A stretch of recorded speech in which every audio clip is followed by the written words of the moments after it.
حدیث میں آتا ہے ابن ماجہ کی چیپٹر نمبر 16 حدیث نمبر 219 جو اللہ کے رسول کہتے ہیں یا ابو در تم اگر ایک آیت کو سمجھو گے وہ 100 رکعت نفل سے بہتر ہے.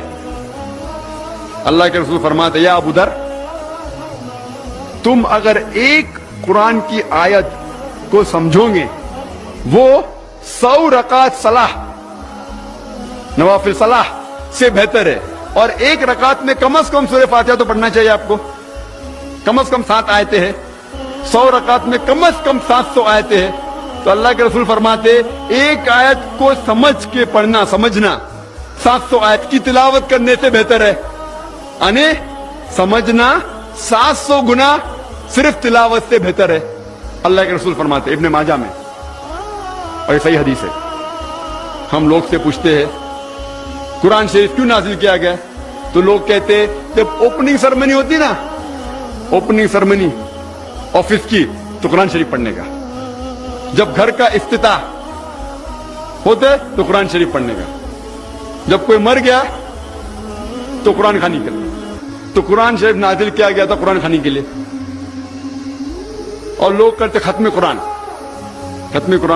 1 2 3 ختم قرآن کے رمضان میں 3 بار 4 بار 10 بار. الحمدللہ آپ کو ثواب ملے گا انشاءاللہ ملے گا. لیکن اگر آپ رمضان میں 2 بار ختم قرآن کرتے ہیں میری یہ رائے رہے گی کہ ایک بار عربی میں پڑھو اور ایک بار ترجمہ پڑھو وہ بہتر ہے. کم از کم سمجھ میں تو آئیں گا آپ کو. اور اگر آپ چاہتے ہیں کہ اوپننگ سرمنی میں قرآن خوانی ہو یا ابتدا ہو گھر کا تو قرآن خوانی ہو, کوئی مر جاتا قرآن خوانی. میں کوئی قرآن کی آیت میں صحیح حدیث میں نہیں جانتا ہوں کہ محمد صلی اللہ علیہ وسلم یا صحابہ کوئی مر جاتا تو قرآن پڑھتے تھے یا کوئی ابتدا کے لیے قرآن پڑھتے تھے. اگر آپ کو قرآن پڑھنے کا ہی ہے تو میں یہ کہتا ہوں کہ آپ قرآن اگر پڑھتے ہیں 100 مائل کی سپیڈ کے اوپر 30 لوگ کو بلاتے اور 1 گھنٹے میں ختم کرتے تو میں کہتا ہوں کہ 2 گھنٹے کے لیے بلاؤ. عربی بھی پڑھو ترجمہ بھی پڑھو. نہیں تو 30 کے بدلے 60 لوگ کو بلاؤ. ایک آدمی اگر 1 پارا پڑھتا ہے تو ایک آدمی کو بولا آدھا پارا پڑھو عربی میں اور آدھا پارا ترجمہ پڑھو. کم از کم وہ قرآن تو پڑھنا حدیث میں لکھا نہیں لیکن کم از کم اگر آپ ترجمہ پڑھیں گے تو آپ کو علم تو حاصل ہوگا اور انشاءاللہ کچھ چیز کے اوپر عمل تو کریں گے. تو قرآن کو سمجھ کے پڑھنا بہت ضروری ہے بہت ضروری ہے. اور ایک مثال میں پیش کرتا ہوں کہ اگر آپ فرانس جاتے ہیں ایک ڈگری حاصل کرنے کے لیے BSc کی ڈگری.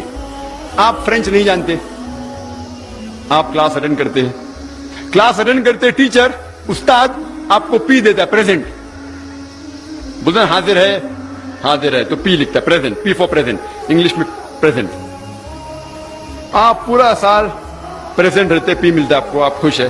جب ایگزامینیشن آتا ہے تو کوشچن پیپر سوال کا جو پیپر ہوتا ہے وہ آپ کو فرینچ میں ملتا ہے. آپ کو فرینچ نہیں آتی آپ کچھ سمجھ نہیں سکتے لیکن ایگزامینیشن میں بھی آپ کو پریزنٹ ملتا ہے پی. کیا آپ جواب دے سکیں گے پیپر کا؟ آپ کچھ سوال ہی نہیں سمجھے تو جواب کیا دیں گے؟ تو یہ پی جو ہے وہ پریزنٹ کے لیے پاس کے لیے نہیں. آپ ایگزامینیشن میں فیل ہو جائیں گے. تو آپ صرف قرآن شریف عربی سے پڑھیں گے آپ کو پی ملے گا لیکن وہ پی پاس کے لیے نہیں ہے پریزنٹ کے لیے موجود حاضر. ہمیں غلط فہمی ہے کہ ہم پڑھیں گے تو جنت میں جائیں گے. صرف پڑھنا کافی نہیں ہے پڑھ کے سمجھو اور قرآن مجید پہ عمل کرو تو انشاءاللہ آپ جنت میں جائیں گے.